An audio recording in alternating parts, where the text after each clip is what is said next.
and millions of Angelenos were going about working and contributing to our city. The provocation has resulted in lives disrupted, terror and fear spread throughout our city. I spent the day today meeting with businesses.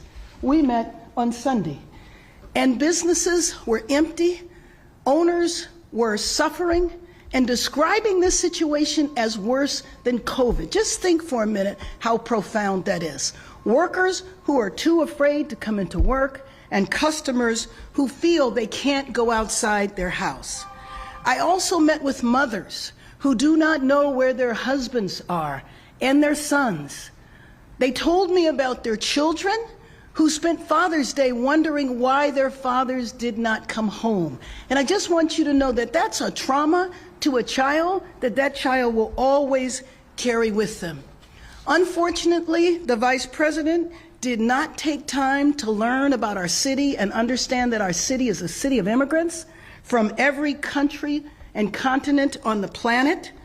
But then again, he did need to justify the hundreds of millions of wasted taxpayers' dollars that were wasted in the performance of a stunt and an experiment in this city, and using men and women of our armed services whose mission it is to protect our country.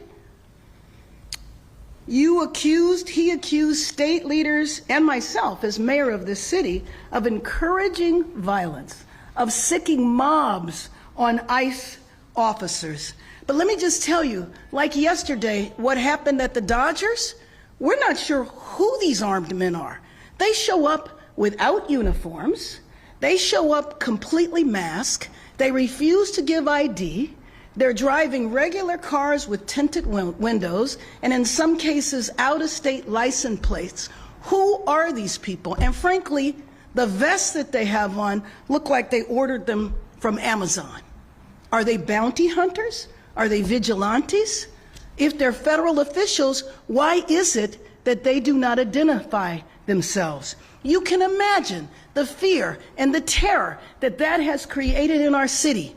When you have cars driving around, people jumping out of those cars with guns and rifles and pulling people off the street. How dare you say that city officials encourage violence? We kept the peace. You know that the federal officials that were here protected a federal building.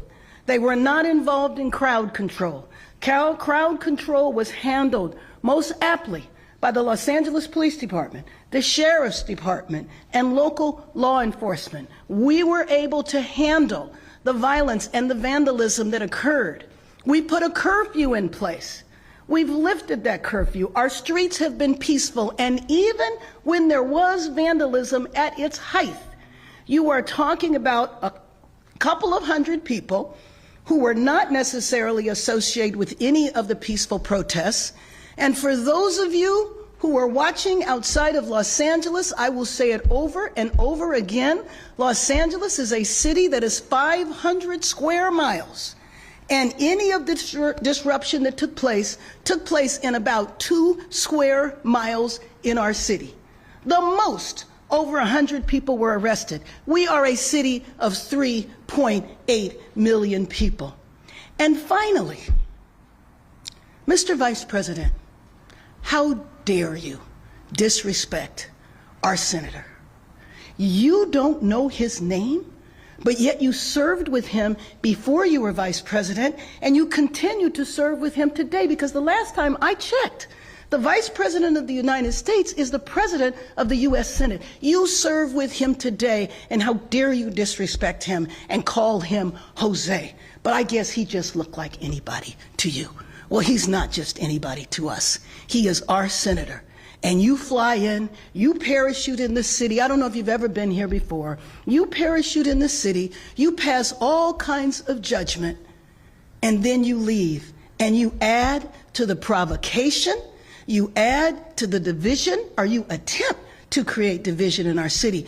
But I just want you to know that our city is standing together. We are united. You might attempt to create division, but you are united. Standing with me today are families, business owners, community leaders, representatives, and nothing you can do will divide us.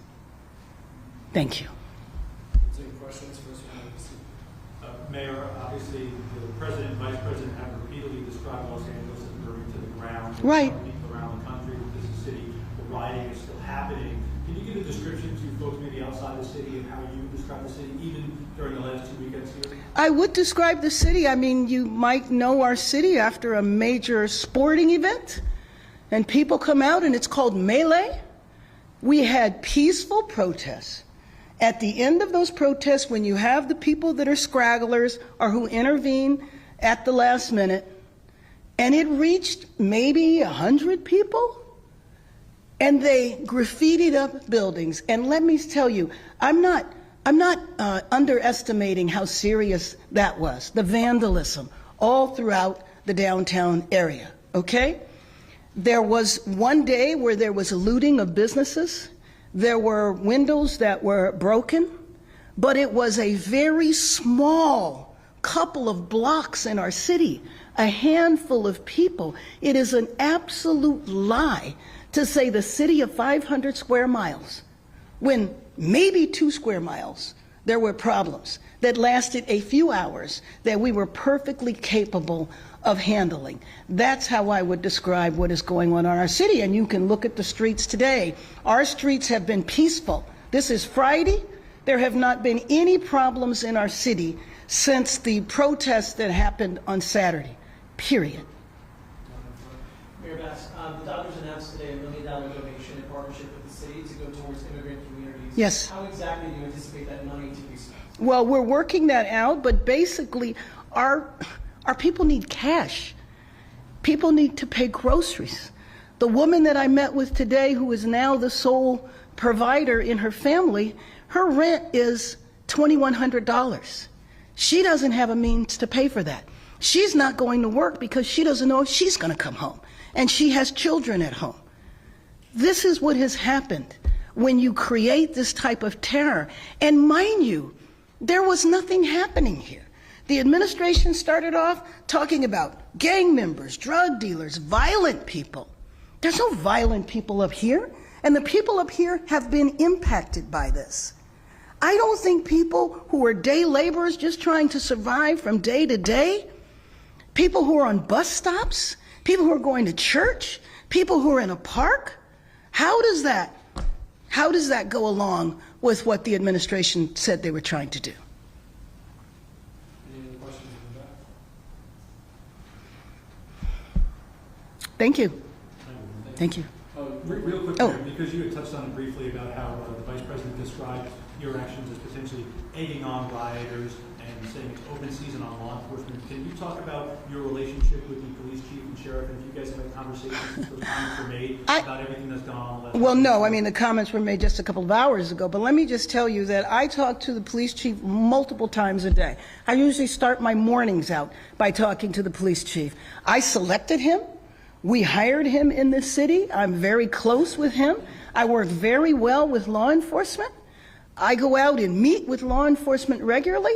That is the thing that is that is such a problem in what the vice president is doing. To come and just openly lie. But I know, unfortunately, this is not new of this administration. It's not unusual to say that today is Sunday when everybody in the world knows it's Friday, and then insist on it.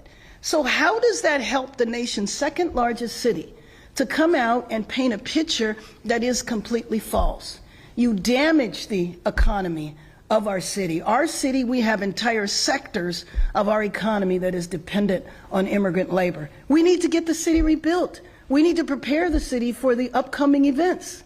And this is not contributing to that at all. But let me just take a minute. Do you mind if I put you on the spot? Would you please talk about your restaurant? Sure. And the Sunday, Father's Day, Thank that I you. spent in your restaurant. Yeah, good morning, By good the way, the afternoon. food was great. I took a lot of My name's Antonio Gallo. I'm one of the owners of Casa Fina restaurant in Boyle Heights. It's been a staple in the area of Boyle Heights. Normally on Father's Day, we're packed. We have people waiting about 20 minutes. On that Sunday, I mean, it was just, there was nobody there, right? Folks were afraid to come out, and now we have to consider about what do we do with our employees, right? We have no money coming in. It's just the raids in the city, and it's scaring our folks. It's scaring our people, and it has to stop, or a lot of folks are going to lose their jobs. I could. Yeah, buenas tardes, mi nombre es Antonio Gallo. Soy uno de los dueños de Casa Fina en Boyle Heights. Hemos estado ahí por muchos años. Normalmente los domingos, que es el Día del Padres, estamos llenos, ¿verdad? Esperando a gente que llegue. La gente está esperando 30 minutos. Ese domingo los fue muy feo, muy despacio. Fue algo muy triste. No está llegando ingresos.